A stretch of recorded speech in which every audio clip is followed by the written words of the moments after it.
Salut à tous, épisode 26 avec Astana, et le moins qu'on puisse dire, c'est que des surprises, il va y en avoir.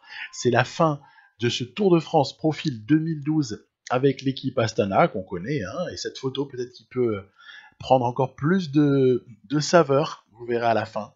On va s'intéresser aux étapes 13 à 21, et après avoir joué jusqu'à l'étape 12 dans l'épisode précédent, ce qui est à noter, c'est que le classement est très serré entre Primoz Roglic et Alexei Lutsenko, même si on voit ici Bernal qui avait fait un joli rapproché. Apparemment, les écarts sont énormes, enfin même pas que apparemment, mais je vous garantis que des rebondissements, il pourrait encore y en avoir, en vérité. Primoz Roglic est une force vive de cette partie, il est magnifique. Lutsenko ou Fuglsang côté Astana, honnêtement, on peut avoir encore une fois des surprises. Attention à Tom Dumoulin parce que on se souvient qu'en 2012 il y avait ce chrono très très long à la toute fin du tour. Les punchers sont encore présents. On a vu Kwiatkowski. Là, on est sur un coureur plus complet comme Youngles. Ensuite, Rohan Dennis qui est encore présent au général. Attention à Romain Bardet et son 83 en montagne. 83 en descente aussi. Attention à Egan Bernal et son 85 en montagne. Là, on n'est plus du tout en train de rigoler. Ça fait très mal. Le polyvalent et l'ancien Richie Porte, souvent malheureux sur les grands tours. Geraint Thomas, qui se retrouve peut-être un petit peu en deçà de Egan Bernal, ainsi que Chris Froome. Voilà, donc les forces en présence sur ce Tour de France. Tim Wellens assurera sûrement l'animation, je dirais, de pas mal d'étapes. David Gaudu, du côté de la Groupama FDJ, est le leader. Il n'est pas mauvais, du tout. Et Julien Alaphilippe en trublion, qu'on verra ici ou là, avec son joli 83 en vallon notamment, et ses notes méritées. Très très belles notes à beaucoup d'endroits. Alors, ce qui va se passer là, c'est assez costaud. Hein. Je vous l'annonce, je spoile rien, mais ça va être vraiment violent. Il va y avoir de la violence dans cet épisode. Étape 13. Non, bien sûr, il se passe rien sur ce profil-là. Bah non, en fait non, c'est pas vrai du tout. Parce que je vais jouer stratégique sur ce coup-là. Regardez, qui est-ce qui va partir? J'essaie de maintenir un petit peu le suspense de quelle est la tactique mise en place. Après une contestation de l'échappée, on va réussir à partir avec Kort Nielsen et aussi Søren Kragh Andersen, que j'adore. Moi, je suis un fan absolu de ces deux mecs, notamment, ainsi que de ce troisième, mon troisième larron, Mats Pedersen. Donc, vous avez vu, qu'est-ce qui se passe? On a envoyé, oui, il a du mal à, il a du mal à sortir Pedersen parce que derrière, il y a Jumbo Visma qui veille. C'est assez impressionnant. Ils essaient de contrôler la course, c'est très bien, bravo, bien joué l'IA. On va quand même réussir à placer à l'avant nos trois pires grimpeurs, d'accord? Donc la stratégie, elle est là. Je place mes trois meilleurs rouleurs, tiens, comme par hasard, à l'avant. Alors évidemment, on va pas du tout chercher à jouer les GPM, on va plutôt collaborer pour essayer de rentrer sur les échappés qui, fidèles à leur habitude, se sont battus pour quelques points, se sont vidés les barres pour quelques points du GPM. Bon, ok. On va surtout constater qu'une énorme avance est laissée par le peloton pour nos trois Astana. Alors évidemment, on pouvait se dire, ouais, t'es allé chercher les points du maillot vert. Ouais, pourquoi pas. En fait, non. Ça, c'est vraiment accessoire, les points du maillot vert sur cette étape-là. Je suis surtout allé mettre mes trois pires grimpeurs à l'avant, parce qu'après, j'avais un plan. Le plan est le suivant. Il est complètement fou, en fait, ce plan. Vu la longueur de l'étape, elle fait presque 220 bornes, cette étape. Vu la longueur de l'étape, je me suis dit, place tes pires grimpeurs à l'avant, parce qu'après, ça va rouler énormément.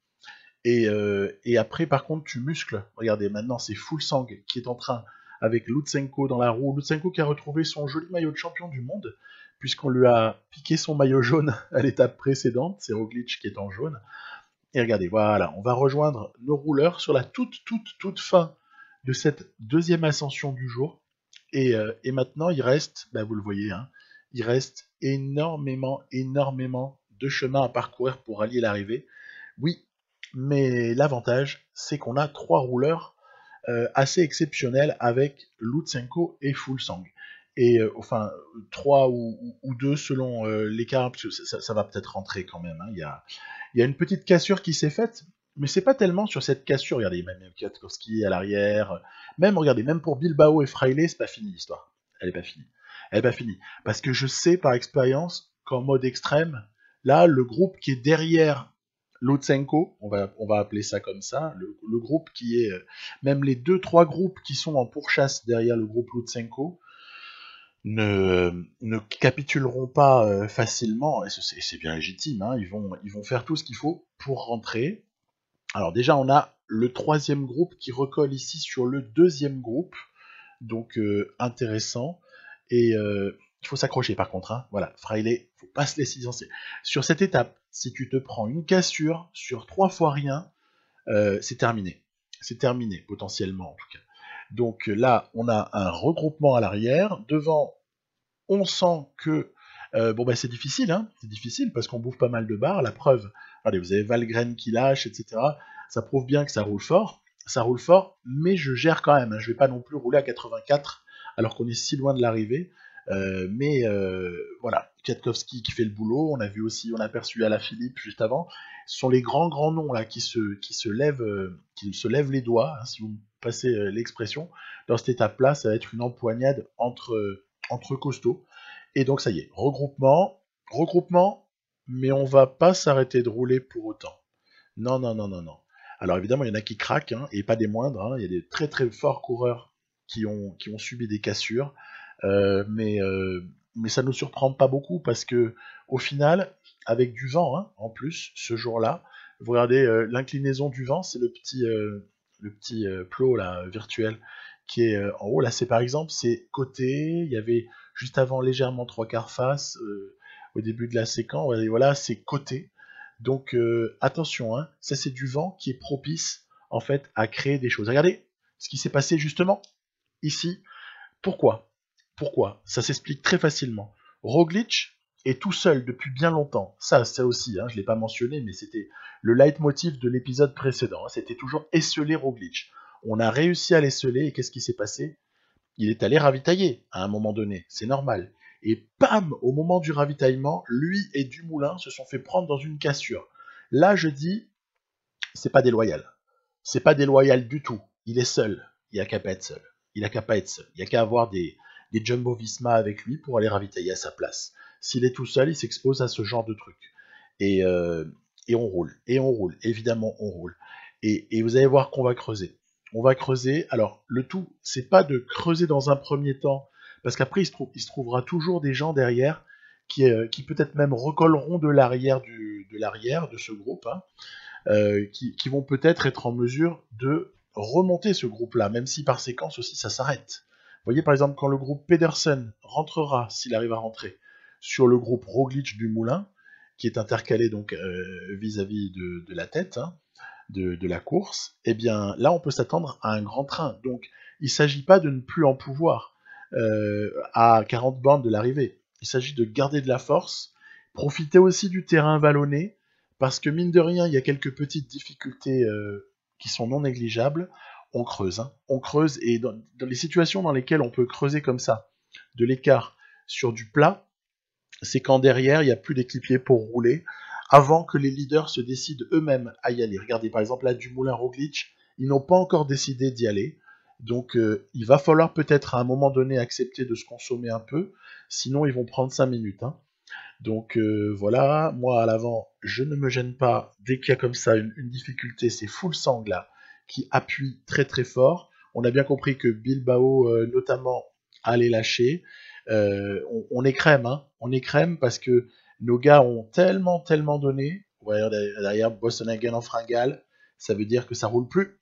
Ça roule plus. Donc on prend du champ à l'avant. Et tiens, c'est un phénomène qui est à noter, hein, dans le gameplay. C'est quelque chose qu'il faut avoir en tête. Je le dis pour les gens qui ont pas trop l'habitude, parce que je sais très bien que les joueurs très habitués le savent comme moi. Hein.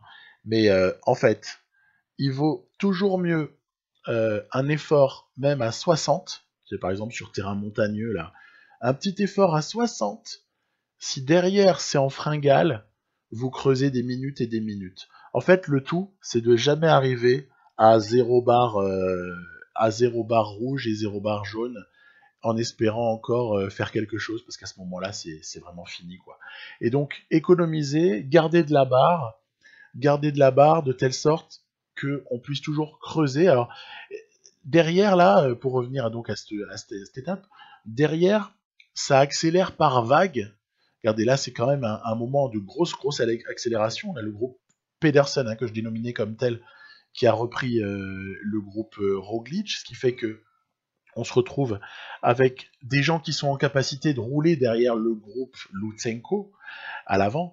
Et donc, importance de garder quand même encore des équipiers. On voit ici notamment Krag Andersen qui est toujours présent à l'avant. On a aussi Magnus Cort Nielsen qui fait une étape de malade mental. Je veux dire, le mec est une machine à rouler. Et puis, vous voyez, à l'approche du secteur qu'on va aborder là, qui a quand même du pourcentage, hein, évidemment, là, ce sera le boulot de Jakob Fuglsang.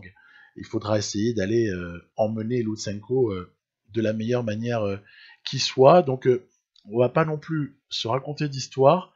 Je joue depuis le départ plutôt pour Lutsenko. Parce que Lutsenko est meilleur en contre-la-montre. Et vous allez me dire, ouais, mais Fuglsang est meilleur en montagne. Ouais, c'est vrai. C'est aussi pour ça que je n'ai pas condamné Fuglsang. Et que Jakob Fuglsang, il a quand même un statut qui est protégé à 95%. Maintenant, oui, celui que je protège à 100%, c'est Lutsenko. Mais parce que je crois en la possibilité de gagner ce tour avec lui. Et puis, si jamais je me trompe, eh bien, c'est pas grave. C'est pas grave du tout. Mais je pense que c'était quelque chose qu'il fallait essayer de tenter. En tout cas, moi, j'avais envie de le faire. C'est comme ça. Et Fuglsang a les capacités d'aller éventuellement chercher ce tour. Avant ce tour, je le pensais. Et le problème, c'est que la différence en montagne, il n'est pas dit qu'il la fasse sur certains autres très bons grimpeurs. Et en contre-la-montre, il est quand même un peu défavorisé. Vous allez me dire, il a 73, ça n'est pas mauvais, 73.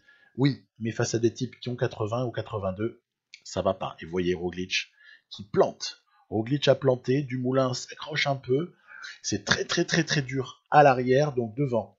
On va s'employer pour donner le peu d'énergie qu'il reste à droite à gauche.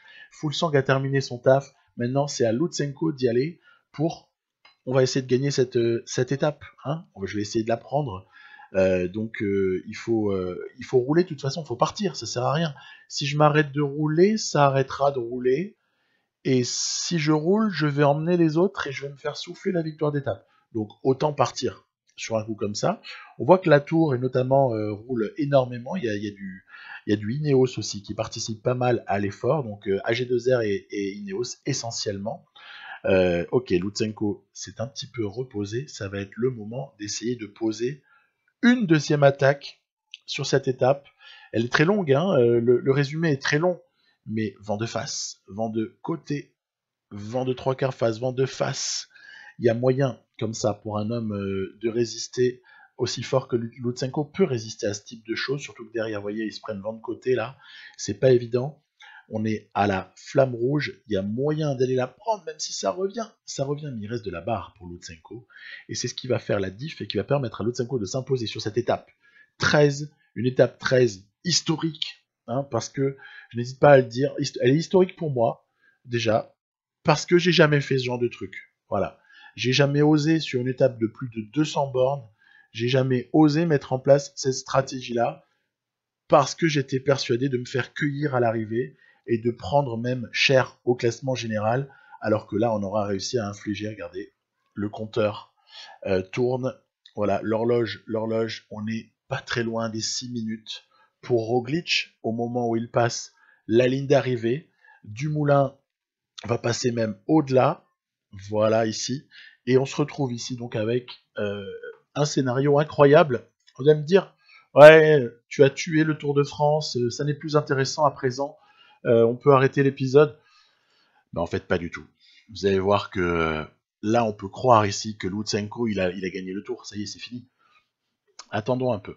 Attendons un peu, parce que les choses ne sont peut-être pas figées comme on pourrait l'imaginer. Il faut jamais perdre de vue que certaines étapes parmi celles qui arrivent là vont être assez incroyables. Lutsenko perd son pic de forme. N'oublions pas ce que ça veut dire, ça. Ça veut dire qu'à partir de cette étape-là ou de la suivante, il peut se prendre des vilaines formes du jour. Alors évidemment, il restera toujours minimum à 0, parce qu'il a plus 3 prévisionnel, et le plus 3 prévisionnel, il est, bah oui, le fait d'occuper la première place au classement, le fait d'avoir une bonne préparation tout de même, et quelques étapes aussi qui ont été préparées. Donc c'est pas fichu du tout pour Lutsenko, mais ça va demander quand même beaucoup de vigilance, notamment, tiens, il y a pas mal de chutes dans cette étape. Je pensais que c'était une étape sans histoire, la 14, et en fait il s'est passé pas mal de trucs. Là c'est Bardet qui se fait remonter. Et du coup, loin d'être terminé l'histoire. Vraiment loin d'être terminé. Alors, on aura quand même ici sur cette étape 14 une cassure, vous allez voir juste après, et surtout 5 hommes en tête, dont un qui est quand même un petit peu plus fort que les autres, hein, c'est Rémi Cavagna, qui vont aller se battre pour la victoire d'étape, parce que l'avance concédée par le peloton a été immense. Rémi Cavagna a fait office d'immense favori, et Lutsenko a dû boucher un trou, parce que dans la petite difficulté précédente, ça avait cassé, sous l'impulsion, cette fois-ci, des Lotto Soudal. C'est Lotto Soudal qui a fait casser. Et c'est bien que, ok, donc Rémi Cavagna s'impose. Tiens, c'est un sprinter roumain qui va s'adjuger la place d'honneur du peloton. Il n'y a pas d'écart. Il n'y a pas d'écart entre favoris sur cette étape 14, mais elle a quand même réservé un petit lot de surprises. Vous voyez, je fais plus court sur ce type d'étape-là, et pourtant, je vous assure qu'à jouer, je crois que j'étais au-delà des 20 minutes de vidéo, parce qu'elle a demandé de la vigilance. Elle a demandé de la vigilance, il y avait beaucoup de choses qui se sont passées. Je montre pas tout, j'essaye de sélectionner l'essentiel, puisque quand même, ce qui nous occupe principalement, c'est la lutte pour le classement général, hormis les victoires d'étape qui sont toujours quand même sympathiques à signaler pour les uns ou pour les autres, mais quand même priorité au général. Allez, on continue à aller dans l'échappée. Là, le but, il est quand même modeste. Bilbao, c'est pour pouvoir éventuellement soutenir en montagne un peu plus loin, et Kort Nielsen, c'est pour aller prendre les points du maillot vert. Maillot vert qui commence à se préciser sur les épaules de Kort Nielsen à ce stade-là. Il fait beaucoup de sprints intermédiaires, il prend des points. Donc voilà, après on voit un peu ironie du sort, Gaviria et Ewan qui se battaient pour un petit point, simplement. Allez, Port de l'Hers, il y a un joli enchaînement quand même sur cette étape-là, après ça le mur de Péguerre. Donc Port de l'Hers pour commencer, et je fais décrocher Kort Nielsen, parce que j'estime que Bilbao, à ce stade-là, soit il s'accroche aux autres, soit il est plus faible, et à ce moment-là, on n'a même pas non plus à trop insister. Attention, devant, c'est le Canadien Michael Woods, qui est extrêmement costaud, avec Tim Wellens aussi, on a vu les deux plus forts, vraisemblablement. Bauke Mollema est peut-être pas mal du tout, mais pas aussi fort que ces deux-là. Là, ici, on voit un énorme boulot. Vous savez, il y a toujours ce problème des ravitaillements en descente. Souvent, le mec qui ravitaille se prend une cassure. En tout cas, moi, ça m'arrive souvent. C'est une question aussi du choix du moment, vous allez me dire. Mais il y a des fois où, comme ça, quand ça enchaîne descente, puis tout de suite la remontée, c'est pas évident de caser un ravito sans se faire décrocher. Et en l'occurrence, Kort Nielsen venait de faire un effort assez incroyable pour quand même reboucher le trou. C'est une machine. C'est une machine, Kort Nielsen. J'ai pas de mots pour lui. J'ai pas de mots tellement je suis béat devant ce coureur et son profil. Mur de Péguerre. Attention, là, je choisis de devancer. Je demande à Lutsenko d'y aller franco en effort curseur, parce que ça va, on a repris Bilbao qui s'est laissé un petit peu décrocher, voilà, pour apporter son soutien. Attention au mur de Péguerre, sur une route qui est très étroite, et ce serait le moment de se faire éventuellement bloquer ou d'avoir subir une cassure, etc. On imagine bien le truc. Donc vigilance totale sur ce type d'endroit. Après, bon, une fois qu'on est passé, on s'aperçoit qu'il n'y aura plus de différence qui sera faisable pour les favoris du général. Donc on s'oriente vers une fin d'étape qui est tranquille au niveau général. On peut donc se permettre d'observer que Michael Woods va s'imposer avec une jolie avance sur Tim Wellens. Et pour la troisième place, en revanche, Mollema avait craqué, c'est Sagan qui va aller l'arracher au sprint devant une ribambelle de très bons coureurs, et notamment ceux qui jouent les premiers rôles du général. On voit d'ailleurs justement que le succèdement général, à ce stade-là, est toujours stabilisé avec 4 minutes environ pour Lutsenko sur les premiers poursuivants. On passe à l'étape 16, là aussi, une étape qui m'a pris du temps, parce qu'il s'est passé pas mal de choses. Décidément, ce Tour de France 2012 est surprenant, mais surprenant en positif au niveau de la difficulté et surtout au niveau de l'intensité des étapes. Je trouve qu'elles sont très très intenses à jouer. C'est assez passionnant en vérité.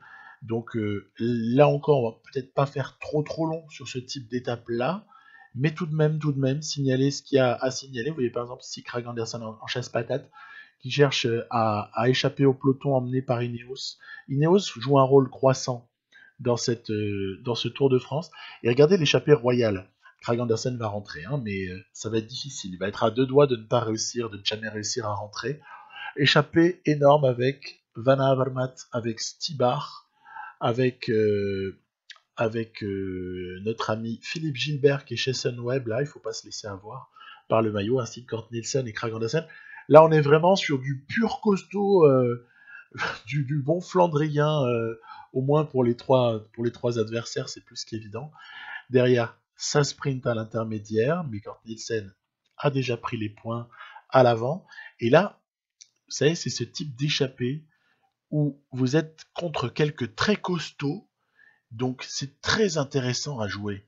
C'est super intéressant contre des types qui sont aussi forts que vous, voire un chouïa plus fort que vous. Derrière, ça roule. Hein. Attention, Ineos, ils sont mis en marche. Hein. Et ils rigolent pas. Hein. Ils rigolent pas. Vous allez voir à l'étape suivante.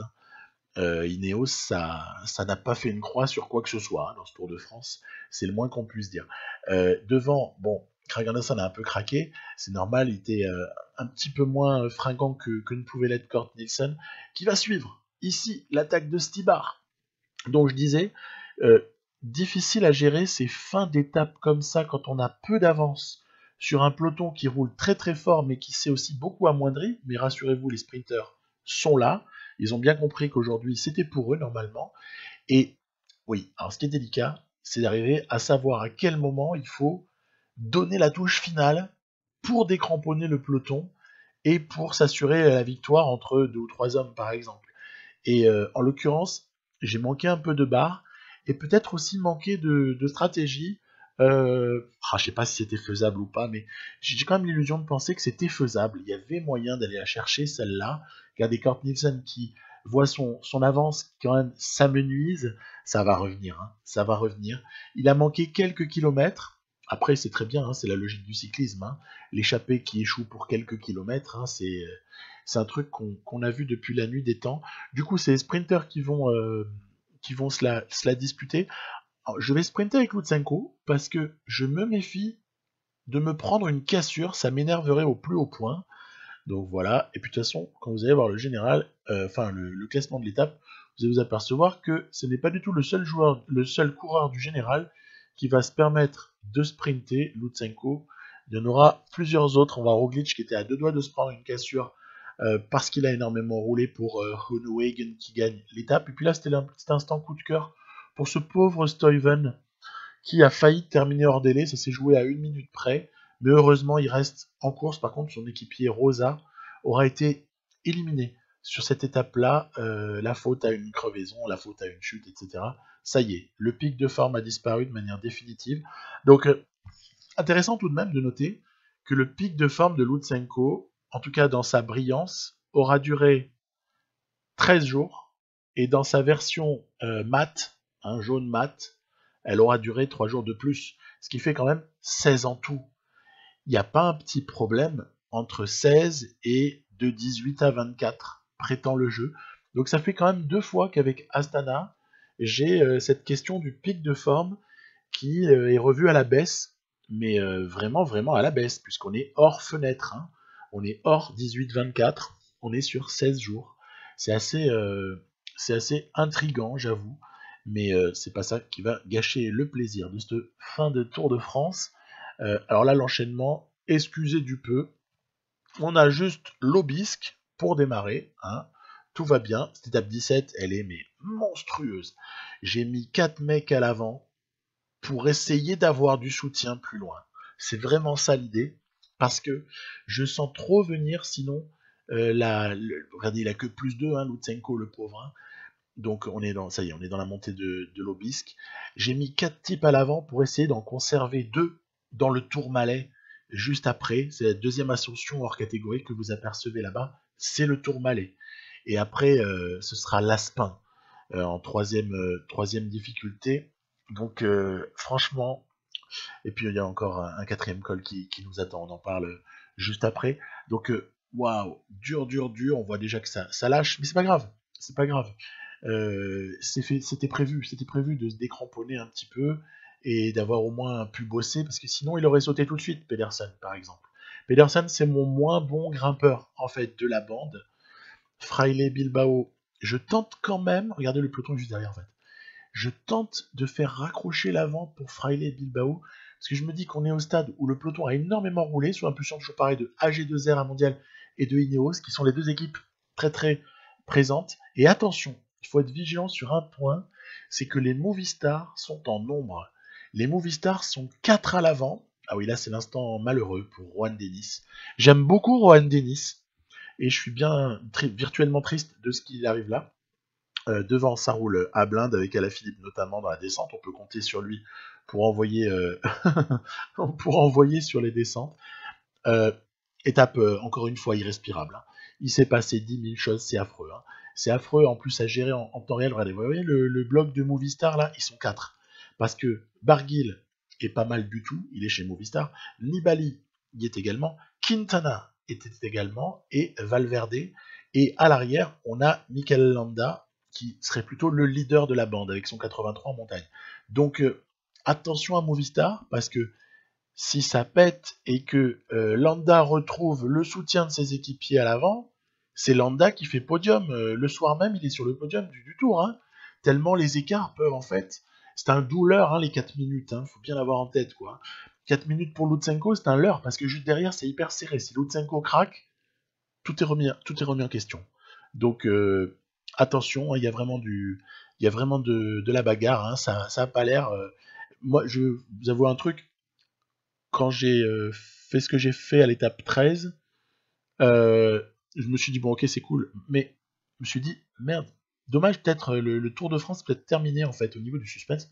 Bah, en fait, pas du tout. Hein. Vous allez voir que tout est remettable en question, mais sur ce type d'étape-là, c'est un truc de fou. Hein.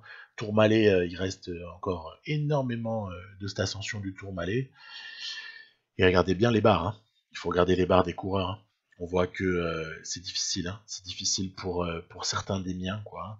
Bilbao fait ce qu'il peut pour rester le plus longtemps possible à l'avant. Mais regardez, derrière, on n'a plus que Fraile pour protéger Lutsenko en attendant que Fuglsang rentre en scène.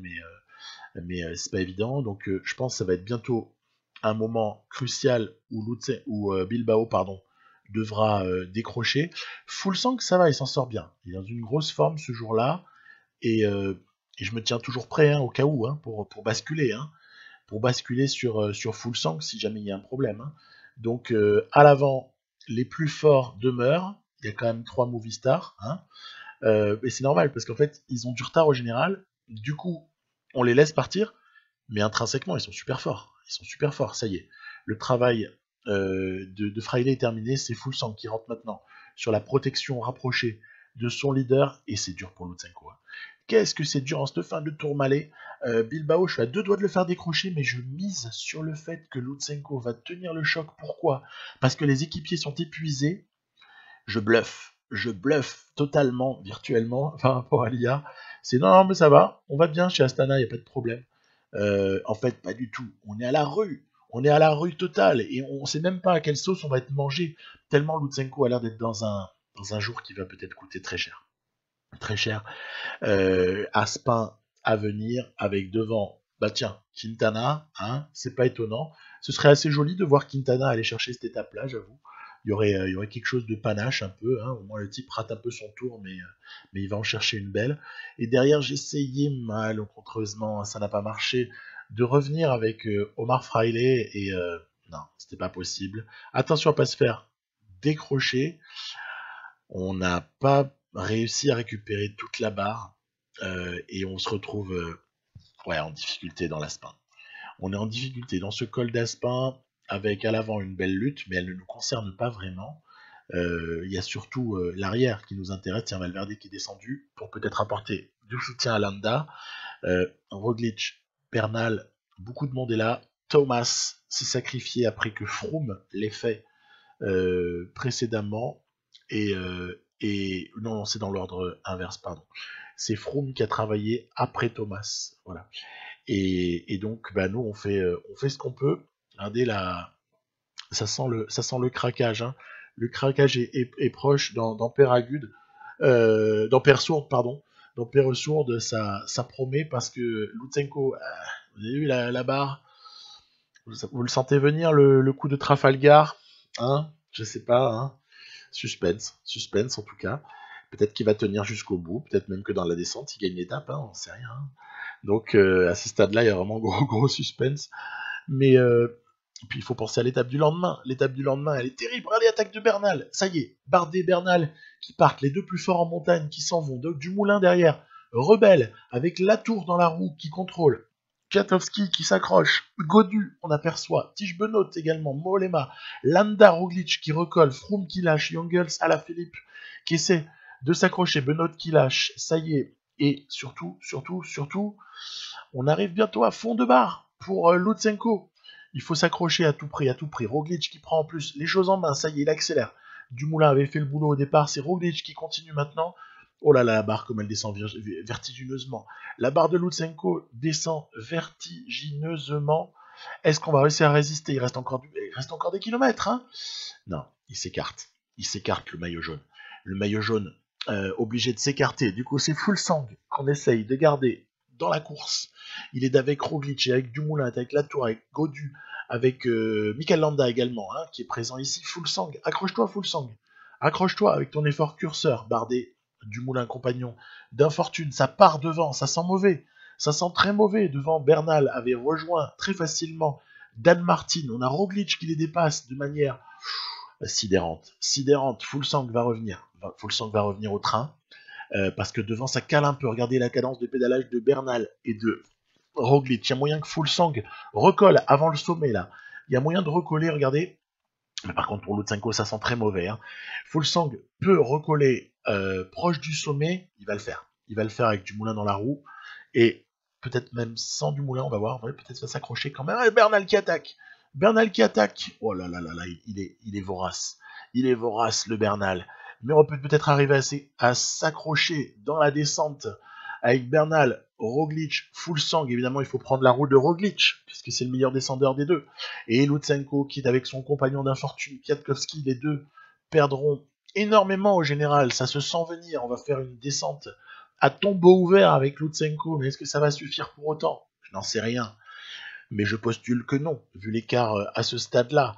3 et presque 4 minutes. Comment est-ce qu'on peut boucher ce temps-là? C'est impossible. Si on en prend une déjà, si on réduit, ce sera déjà magnifique. À noter, subtilité, je vais quand même pas non plus creuser la tombe de Lutsenko. Hein. Ça veut dire qu'avec Fuglsang, j'aurais pu muscler le jeu là et aller faire croître l'écart. Mais je ne veux surtout pas. Je me contente de rester dans la roue et du coup ça revient de l'arrière. C'est pas grave. Peut-être qu'on perd une victoire d'étape là-dessus, mais on laisse quand même l'illusion à Lutsenko, par respect pour tout ce qui a été fait avant, l'illusion à Lutsenko que quelque chose est encore possible pour lui. Allez, il faut s'accrocher. Lutsenko, réduis-moi un petit peu cet écart. Flamme rouge devant pour les hommes de tête. Et regardez, c'est l'accélération de Godu qui va primer sur tous ses compagnons pour la victoire de cette étape. Kwiatkowski qui collabore, il était temps. Et Lutsenko qui se bat. Allez, il y a moyen de réduire un petit peu. Il faut réduire un petit peu cet écart là. Il faut le réduire. Allez, on est à 3 minutes. Et quelques. Bon, bah, c'était déjà au moins ça, d'arriver à limiter un peu cette casse. Mais qu'est-ce que c'est difficile à l'arrivée comme constat.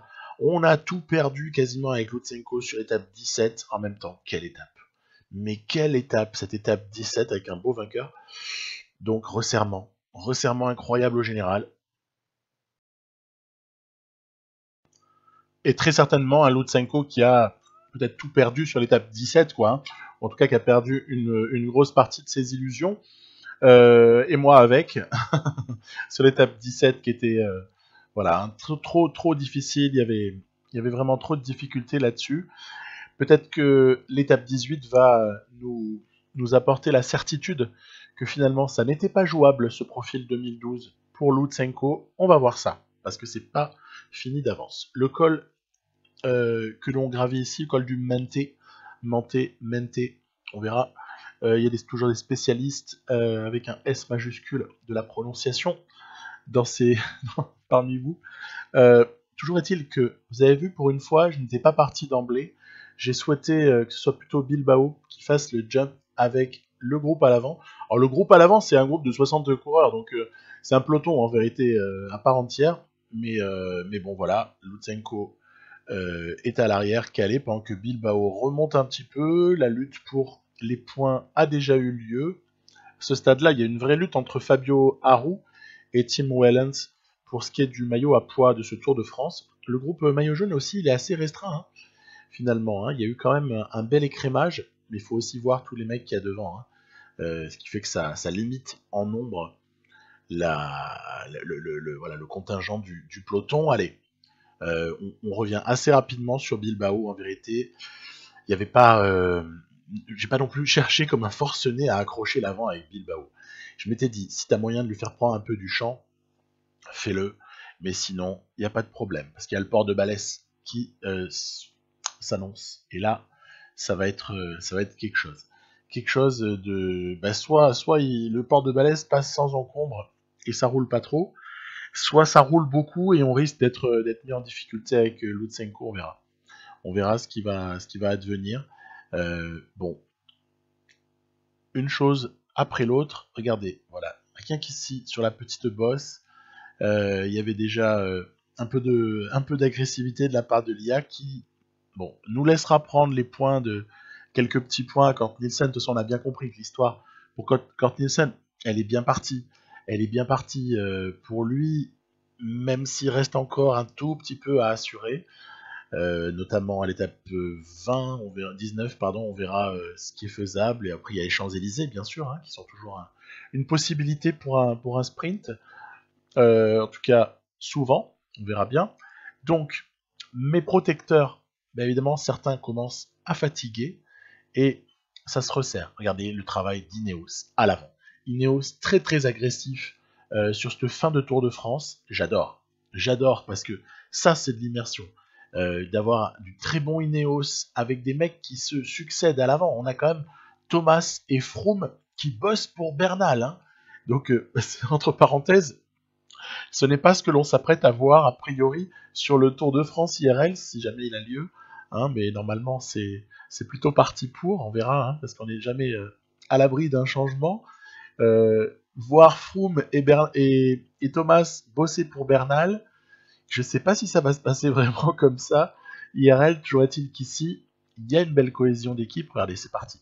C'est parti. On a Roglic notamment et Bernal qui se sont fait la malle. Du coup, AG2R doit réagir. Et moi, je mise là-dessus. Je mise beaucoup sur la réaction nécessaire de AG2R là-dessus. Regardez Lutsenko, le pauvre. Oh là là là, qu'est-ce que c'est dur. Ce port de Balès aura été terrible pour Lutsenko.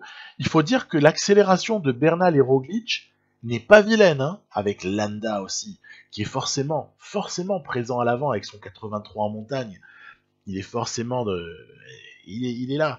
Mais Fuglsang, au train, un petit peu Fuglsang, vous savez, en mode Tom Dumoulin, hein, c'est-à-dire je surveille mon cardio, je monte à mon rythme, et à l'arrivée, les petites variations ou les grosses variations qui sont plus l'apanage des grimpeurs purs, quoi, hein, qui vont comme ça faire des accélérations, puis ensuite un petit peu se calmer, puis réaccélérer. Enfin, bref, vous voyez tous le contraste entre la manière de grimper de Miguel Angel Lopez, par exemple, et celle de Tom Dumoulin. Hein, c'est pas les mêmes. Hein. Ben là, c'est un peu pareil. Fuglsang, il est un peu en mode Dumoulin. Et tout doucettement. Alors on a aussi Godu et Bardet avec nous, heureusement, il y a aussi Dumoulin d'ailleurs, lui-même. Et on voit que Roglic et Bernal font cause commune. Ça fait belle lurette que on est dans Persourde. Hein. Ça fait belle lurette qu'ils sont devant. Ça fait belle lurette aussi que Lutsenko est en galère. Et oui. Donc il y a eu le moment où, de toute façon, si j'avais protégé avec Fuglsang, j'aurais épuisé Fuglsang et j'aurais craqué. Alors qu'il faut quand même pas non plus perdre de vue que Fuglsang est deuxième au général. Hein. Donc il faut aussi être là pour ramasser les miettes. Hein. Si Lutsenko craque, c'est le moment de prendre le jaune pour Fuglsang. Hein. On va pas non plus être bête au point de perdre tout si Lutsenko ne peut pas. Donc Bernal Roglic, Landa a fait le jump carrément sur le groupe encore devant, qui d'ailleurs il les dépose sur place. Il y a Woods devant Landa, il y a aussi Fabio Aru, voilà, Tim Wellens, mais on a aperçu aussi Tim Wellens, mais honnêtement, tous ces gens-là peuvent être repris. On va voir. Quoi qu'il en soit, moi j'en ai marre d'emmener le groupe là, parce que autant Bardet et Godu avaient tendance à rouler, autant là ça ne roulait plus, donc Fuglsang, je décide d'y aller pour essayer de boucher le trou sur Roglic et Bernal. Boucher le trou, mais sans y aller violemment, parce que je persiste à penser que c'est un effort correct sur la durée qui peut s'opposer à des efforts violents successifs qui ont tendance à vider la barre. Là, vous voyez par exemple Bernal et Roglic qui remettent une couche. C'est terrible. Ouais, mais il reste encore des forts pourcentages d'ici au sommet. Ça ne sert à rien de paniquer en vérité, en voyant l'écart, parce que l'écart est conséquent hein, à ce stade-là. Hein. Mais ça sert à rien de paniquer. Il faut juste, par exemple, voilà, observez, regardez Bernal, cadence de pédalage, Roglic également. Ça veut dire qu'on n'est pas loin de la fringale pour les deux. Et regardez Fuglsang qui revient. Alors il faut par contre essayer de raccrocher avant le sommet, voilà. Juste, ça s'est fait. Raccrocher avant le sommet parce que sinon dans la descente on sait qu'après ça roule à pleine balle et ça peut fatiguer mon Jacob, même si la descente est brève, mais quand même, regardez, on va passer juste une fois. Et après, dilemme, qu'est-ce qu'on fait? Ben évidemment on joue la prudence. On va surtout pas commencer à vouloir attaquer Bernal. J'ai 81 en montagne, Bernal il a 85. Je vais pas attaquer Egan Bernal avec Fuglsang avec ce qui lui reste 2 barres. C'est pas trop la trajectoire de cette étape. Hein. Elle va pas vers là. Hein. Non, c'est plutôt s'accrocher et essayer de prendre la roue dès que possible. Pour limiter les dégâts à tout prix, puisque Fuglsang dispose d'une avance. Elle est maigre, elle est très maigre l'avance de Fuglsang, mais n'empêche qu'il en a une. Donc, alors qu'on voit le camarade Lutsenko là au fond qui se bat, le pauvre. Donc, bah voilà, ça va être le cas. Ça va être le cas, hein, Caruso et Mollema là qui sont dans le groupe, mais surtout, regardez, à l'avant, voilà, ça va se jouer. C'est Woods de nouveau qui va la prendre devant Aru cette fois-ci. Et surtout, ne pas concéder d'écart avec Bernal, s'il vous plaît. S'il vous plaît, pas d'écart avec Bernal. Roglic concède par contre un petit écart. Ouais, c'est amusant quand même, hein, parce que au sortir de l'épisode précédent, on était à se demander, en gros, moi le premier, hein, j'y croyais vraiment. Hein. Alors, Roglic ou Lutsenko, plus ou moins.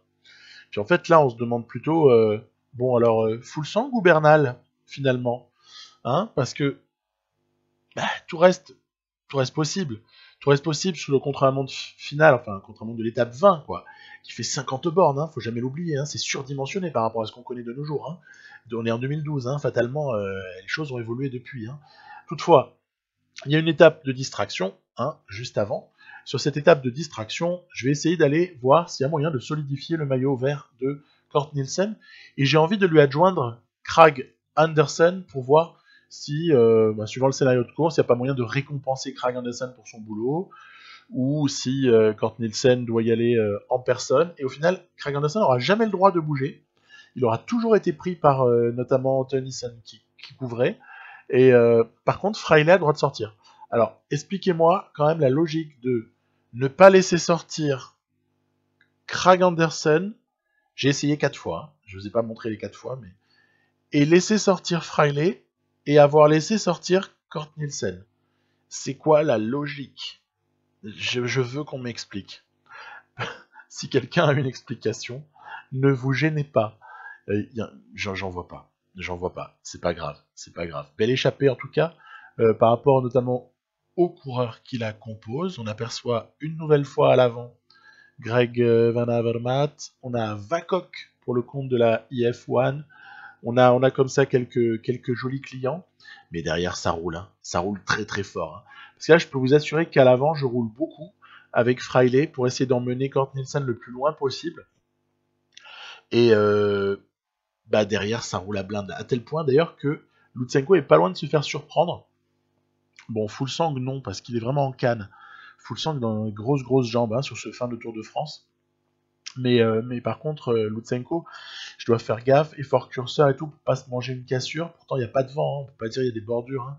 Mais ouais, c'est une fin d'étape très nerveuse. Et ce Tour de France l'aura été hein, dans sa globalité, il aura été assez nerveux.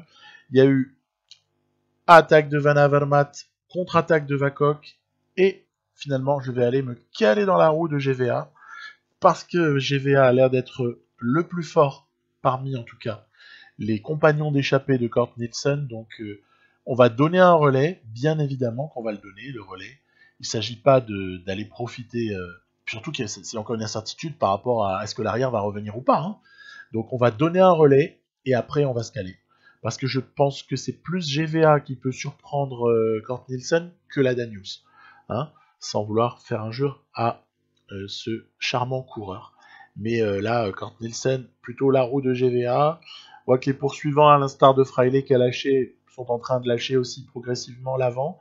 Ça va jouer entre 3 hommes. Et derrière, toujours on surveille la nervosité de cette fin de course. Regardez comme Bernal et Roglic sont aux avant-postes, ça alerte.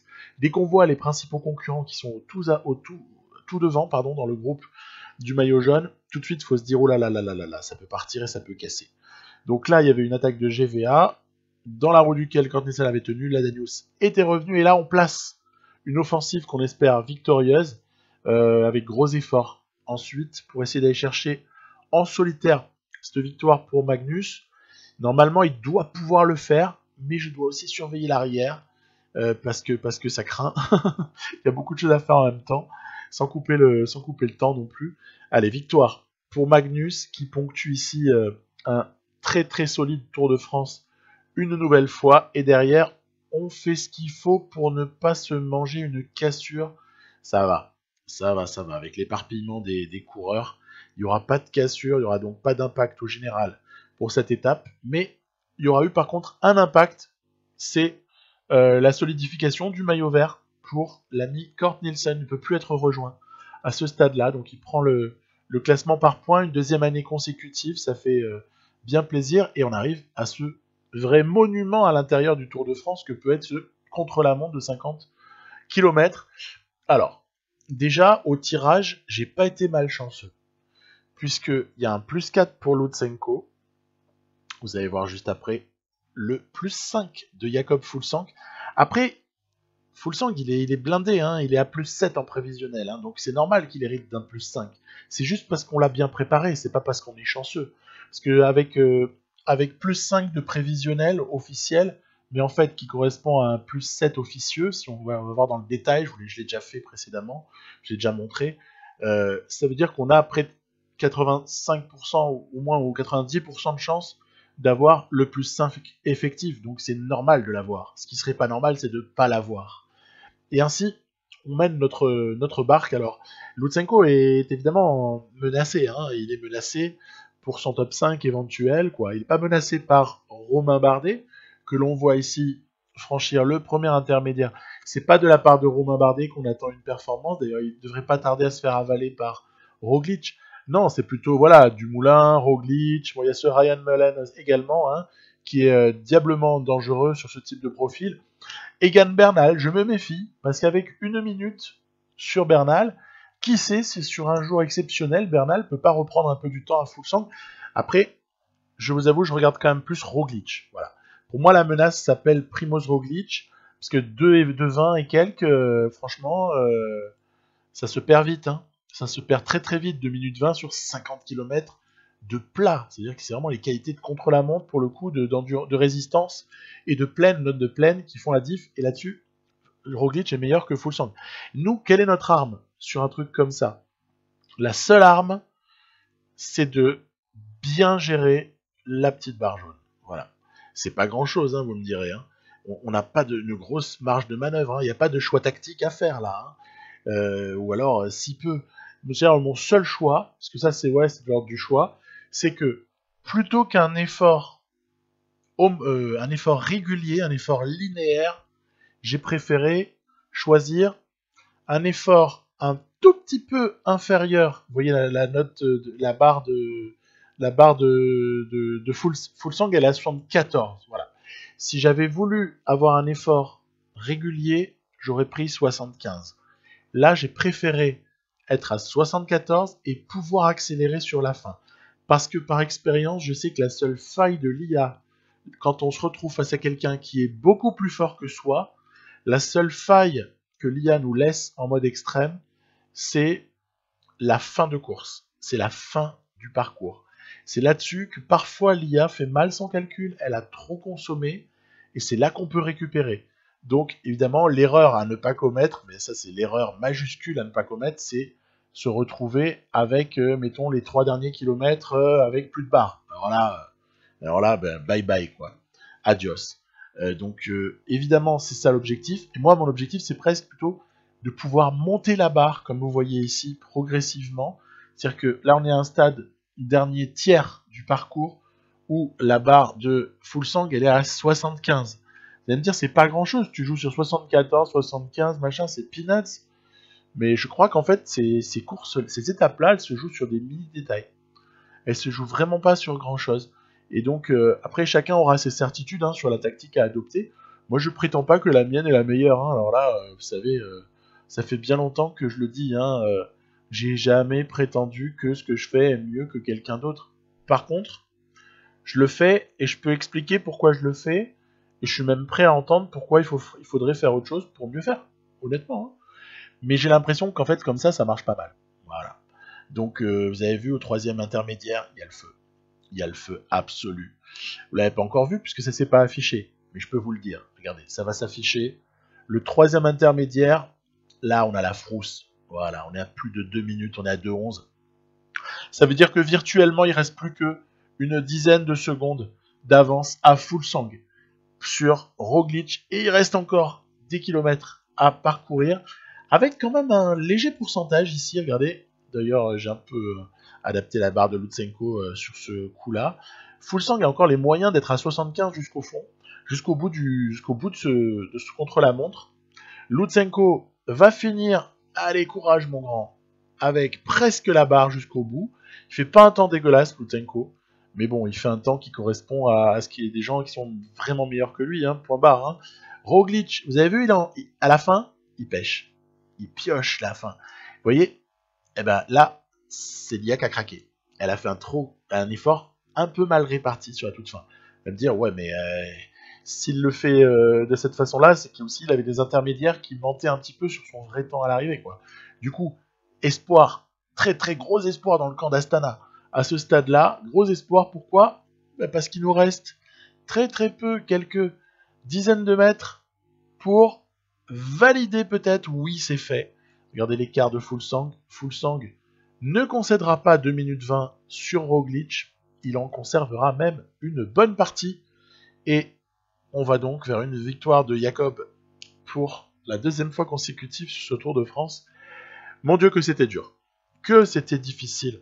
Ce Tour de France profil 2012, il m'aura donné des sueurs froides. Je pensais réellement pouvoir faire quelque chose jusqu'au bout avec Lutsenko. Je m'étais un peu mis en mode Lutsenko nous fait du Van Der Poel ou du Benoît au niveau de ce qui est d'aller glaner un Tour de France avec quelqu'un qui n'est pas vraiment prévu pour, quoi, qui n'est pas calibré grimpeur, qui n'est pas calibré rouleur, grimpeur-rouleur surtout d'ailleurs. Mais donc échec relatif, mais on s'en est quand même sorti, puisque Lutsenko ne prendra pas ce Tour de France, il sera 4e, quand Jacob Fuglsang donc ira le chercher.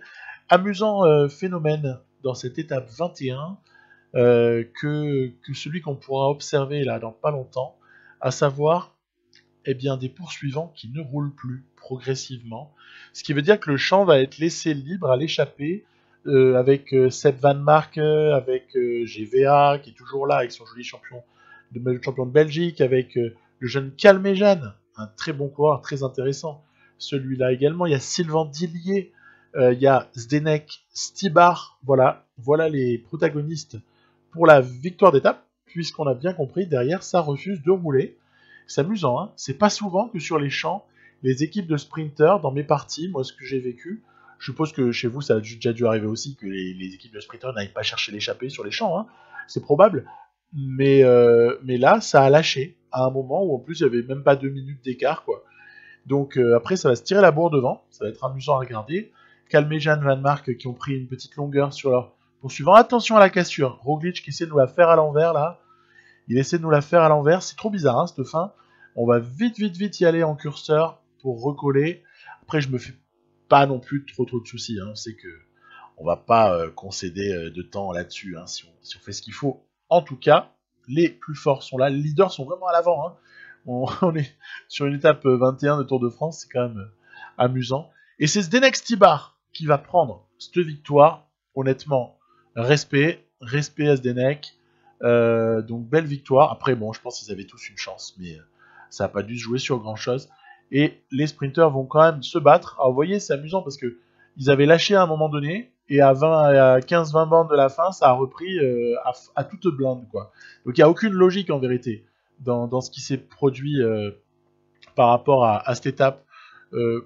Quel est l'intérêt d'aller chercher une 7ème place ou comme ça? Il n'y a plus de lutte pour le maillot par points. Il n'y a aucun intérêt. Alors pourquoi t'accélères à 15 bornes de la fin et tu commences à mettre un rythme dément et t'as laissé partir 6 mecs gratuitement avant? Bon, on n'en sait rien. Et puis tant pis. tant pis, mais bon. Toujours dans l'idée d'essayer d'observer les choses. Voilà, donc Tour de France achevé. Je vais passer après dans le jeu, où je vais essayer de tirer quelques petits bilans et montrer aussi quelques petites perspectives que j'aurais envisagées si j'avais continué cette partie. Parce qu'il y avait encore plein de choses à faire en vérité. Hein. On est pris par le calendrier, mais il y a plein de choses à faire. Donc, allez, je vous retrouve in-game. On a rempli nos objectifs. Bon, peu importe, j'ai envie de dire. Peu importe. Sur le plan personnel, ce qui va être intéressant, c'est que Fuglsang, à qui il reste encore une année de contrat, alors qu'il a 35 ans, donc il va avoir encore une année à 36. Pas mal Fuglsang. Il aura bien tenu le coup. Je suis très fier de la non-régression. Je vous donne ma toute petite astuce perso. Je dis pas qu'elle marche pour n'importe quel coureur qui a 35 ans ou 34 ans, mais en tout cas pour Fuglsang, elle a marché, et je l'ai déjà testé sur d'autres mecs. Mon astuce, elle est très bête, elle se retrouve ici, c'est l'entraînement, on est sur de l'entraînement baroudeur. J'ai remarqué que c'est avec l'entraînement baroudeur que les mecs vont le moins perdre à partir d'un certain stade. Ok, j'ai dit le moins perdre, j'ai pas dit ça va pas perdre du tout. Mais en tout cas, perdre le moins rapidement possible avec cet entraînement-là. Ça, c'est une réflexion perso. Je sais peut-être que j'ai tort, mais enfin, en tout cas, moi, je l'ai vérifié. Donc, à partir du moment où j'ai vérifié quelque chose, j'ose le dire. Il y aura 2 Tours de France au total en 2019 et en 2020 pour Jakob Fuglsang. Il y avait en 2019 cette performance assez intéressante que de gagner une étape sur chacun des 3 grands tours. Donc ça, c'était sympa. On retiendra cette 2e place du côté de Liège, battue par Kwiatkowski sur un scénario de course assez royal la première année. C'était magnifique, belle victoire à l'époque pour Kwiatkowski. Une année 2019 qui aura été marquée par 2 victoires sur des tours World Tour, et surtout cette flèche qui avait été acquise je trouve d'assez jolie manière par ma foi. Et sinon pour l'année 2020, qu'est-ce qui sera à retenir? Le Pays Basque, mais pour moi surtout, hormis le Tour de France, hein, le Critérium du Dauphiné qui avait été gagné hors pic de forme, dirait Bernal aussi, c'est vrai, probablement. Mais n'empêche que, voilà, il était pas mal du tout ce Dauphiné. Il m'avait beaucoup plu. 2e à la flèche, et oui, on peut pas gagner à chaque fois. Il y a quelqu'un qui s'appelle Alaphilippe, qui est souvent devant. Et Strade Bianche, ça c'était pour la beauté du geste. Ensuite, pour ce qui est de Lutsenko, ça n'aura donc pas fonctionné avec ces notes-là pour ce qui est de réitérer quelque part l'exploit que j'avais pu accomplir avec Mathieu Van Der Poel en gagnant un Tour de France avec 73 en montagne. Là, c'est 74 pour lui. Ça aurait été rédhibitoire. Il faut dire que le profil aussi aura été assez désavantageux. Profil 2012 assez désavantageux pour Lutsenko. Mais ça fait partie. Peut-être que les notes physiques aussi inférieures à celles de Van Der Poel auront aussi pu jouer. La note de descente, souvenons-nous que Van Der Poel est claqué à ce niveau-là. Donc petit parallèle à faire. 4e néanmoins, 4 victoires d'étape. Une année de classique assez royale qui vient en plus s'ajouter à Tirreno Adriatico, ce qui n'est pas vilain. Échec retentissant sur le Tour de Suisse. C'était dans un épisode assez récent. Et échec relatif, mais échec quand même. C'est comme ça. Une jolie Amstel qui était aussi, l'Amstel était aussi quelque chose qui avait été remporté l'année précédente par Lutsenko, donc il a pris 2 Amstel. Il y avait eu, les fins d'année, là on les compte moins parce que Québec-Montréal c'est plus facile à gagner sur le jeu. C'est pas tellement significatif. 3e sur la Classica, ça par contre c'est significatif, parce que mine de rien, au lendemain du Tour de France, c'est quelque chose d'assez délicat, la Classica Saint-Sébastien, hors pic bien évidemment, et puis une fin d'année finalement sur laquelle Lutsenko avait raflé un peu tout ce qui était possible, champion du monde avec le Kazakhstan, et Tour de Lombardie, après un comportement pas vilain non plus, pas ridicule du tout sur les 4 autres monuments. Ok, donc Lutsenko, évidemment, ça resigne. Si la partie continue, je prolonge largement. Ensuite, Miguel Angel Lopez, qui aura été une des attractions de cette partie. Le Giro était pas mal, le Giro 2020, mais moi je retiendrai davantage le Giro 2019, qui pour moi était acquis de plus haute lutte. Peut-être parce qu'il y avait Bernal en face, c'est vrai que dis-moi qui tu bats, je te dirai qui tu es. Bernal en face, c'était quand même coquin, un peu plus fort que Carapaz en face au cours de l'année 2020. La Vuelta, j'ai du mal à m'extasier parce qu'il y a toujours ce bémol sur la préparation de l'IA concernant la Vuelta. Gagner une Vuelta, c'est moins un aboutissement que gagner un Giro ou un Tour de France. J'espère que ça changera par la suite, bien sûr. Le 4e larron, et puis après, je vais vous montrer autre chose. Le 4e larron, c'est évidemment celui dont je suis tombé virtuellement amoureux. C'est Kort Nielsen qui m'a époustouflé avec ces notes-là. Il m'a époustouflé de tout ce qu'il était capable de gagner. Alors, évidemment, il y a un classement par points dans cet épisode-là, avec deux victoires d'étape sur le tour, mais plus que ça, moi, c'est la régularité. En fait, le mec prend une étape sur Paris-Nice, il prend une étape sur le Dauphiné, il gagne un GPE 3, il a pris aussi Omloop. Bon, Omloop est peut-être plus facile à prendre. Si on regarde l'année qui avait précédé, il prend 4 victoires d'étape sur le Tour de France. Il gagne à Milan-San Remo. Et c'était pas un Milan-San Remo au rabais. C'était un Milan-San Remo qui se jouait à plusieurs sur le final. Donc, petit groupe de, entre guillemets, puncher ou alors sprinter capable de passer. Et ça se règle au sprint. Prend une étape là aussi sur Tirreno, il prend une étape sur le Dauphiné, il prend le Big Bang Tour, il le gagne. Voilà, c'est la régularité en fait. Ça fait plaisir. Il prend Plouet également. Il avait fait une saison en fait monstrueuse. Prend Omloop. Saison monstrueuse de Kort Nielsen l'année d'avant et une année 2020 qui est sur les mêmes bases en fait, à peu de choses près. Donc pas mal du tout. Un des gros coups de cœur pour moi de cette partie. Si on se tournait vers l'avenir maintenant, si cette partie continuait, je vais vous dire exactement ce que je ferais. On a facilité à voir déjà qui a un contrat, qui n'en a pas.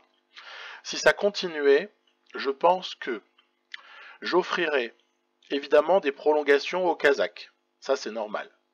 Manu Boaro, je laisse partir. Cataldo, peut-être je fais plus 1 an. Je fais aussi plus 1 an à Fraile, plus 1 an à Bilbao au nom de leur précieux service rendu et de leur... ils sont super précieux en fait. Ils sont hyper précieux comme coureurs capables de faire basculer des tours. En fait, carrément. À eux tout seuls en tant qu'équipiers, ils font basculer des situations. Pour moi. parfois la clé c'est pas les leaders qui l'ont hein, uniquement, c'est les mecs comme ça. Et là je crois qu'on est typiquement en face de deux coureurs qui peuvent faire basculer un Tour de France quand on les a avec soi, à l'image du Tour de France de Fuglsang en 2019 dans la partie. Hein. Ensuite, Lopez, je pense que je laisserai partir. Voilà. Donc ça c'est le gros truc. Non pas qu'il ne me... Regardez, il est attractif, il a 26 ans, il a des notes, qu'avec ces notes-là, vous gagnez n'importe quel grand tour, si vous faites un peu le boulot, à part la note de descente et la note de plaine, qui sont dégueulasses, mais tout de même, il y a moyen de s'en sortir malgré cela. Donc lui, je laisserai partir, par défi. Lutsenko, je resigne. Il est kazakh, on est chez Astana. On va pas laisser partir Lutsenko, ça aurait aucun sens. Donc ça donnerait à peu près ceci. J'avais fait des dossiers là. J'avais fait des dossiers. Alors je me suis amusé à prendre quelques contacts un peu saugrenus, mais je me suis aussi amusé à prendre des contacts réalistes. En tout cas pour moi. Donc par exemple Peter Sagan, pour rigoler, Roglic aussi, je me suis marré. Bon, Lopez c'était au cas où je changeais d'avis, mais en fait non, aucun des trois. J'aurais été très spontanément, j'aurais été sur Lutsenko. Ça oui. Lutsenko, il se prend 3 ans et il prend, s'il faut aller monter à 150 000 par mois, je lui donne 150 000. J'en ai rien à faire. Le mec, c'est la vitrine de l'équipe. Par contre, derrière, j'aurais été misé sur Tadej Pogacar. Voilà. J'aurais pris Pogacar mais que je joue, avec lequel je jouerai forcément un de ces jours. Hein. Ça fait longtemps que je résiste, je vais craquer. Donc Pogacar à 77 en montagne, 78 en vallon. Donc plutôt puncher à ce stade-là, mais en fait qui a capacité à progresser, qui peut gagner des grands tours tous les jours. Tous les jours, le mec prend des grands tours. Et ce qui est clair, c'est que en tant que compatriote, et pour pas qu'il ne soit tout seul, j'aurais bien été tenté par un Mohoric. Voilà, j'aurais peut-être fait un mini attelage slovène pour venir compléter. Je vous ai déjà dit que j'aurais prolongé Fraile Bilbao. Il y avait quelques tentatives possibles. C'était de muscler notre Wolfpack mode Astana en faisant le recrutement de Stibar, qui est vieux, mais qui en a encore sous la pédale, à mon sens. Et puis j'avais la tentation Martinez pour venir gonfler l'équipe en montagne, mais si on garde Bilbao, il n'y a pas besoin. Il n'y a pas besoin, pour pas surcharger là non plus. On pouvait aussi avoir la tentation de Fabio Aru, qui est quelqu'un qui aurait pu en mode revanche, je reviens chez Astana et je viens gagner un grand tour. Rafal Maïka, je tourne autour depuis longtemps, lui il va être dans une de mes parties dans pas longtemps.